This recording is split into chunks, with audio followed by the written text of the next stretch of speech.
C'est une information Europe 1. Le ministre de l'économie va interdire le dioxyde de titane. Il s'agit d'un colorant alimentaire que l'on trouve dans certains bonbons, chewing-gums, sauces ou plats préparés. L'Agence de sécurité sanitaire des aliments vient de remettre un rapport à Bercy qui démontre le caractère cancérigène de cette substance. Bruno Le Maire attendait cette étude pour confirmer sa décision de bannir le dioxyde de titane de notre alimentation. Ève Roger. Bruno Le Maire va tenir sa promesse, interdire le dioxyde de titane.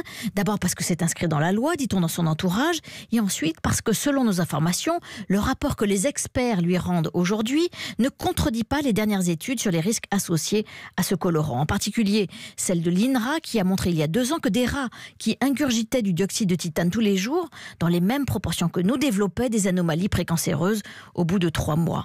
Et cette interdiction paraît tellement inévitable qu'elle a même été anticipée par les industriels, explique Magali Ringot de l'association Agir pour l'environnement. Quasiment tous les fabricants de bonbons français ont déjà arrêté d'utiliser ce colorant qui n'est absolument pas indispensable. L'enjeu, c'est surtout les chewing-gums sous forme de dragées, les produits importés et des éléments de décoration pour pâtisserie ou pour les chocolats. Mais la bataille n'est pas finie car les associations dénoncent les risques du dioxyde de titane dans l'enrobage de 4 à 5 000 médicaments comme le Doliprane en gélule ou le Spasfon rose façon Smarties, mais aussi dans certains cosmétiques et bien sûr dans une majorité de dentifrices, comme une étude récente l'a révélé. Ève Roger pour Europe 1.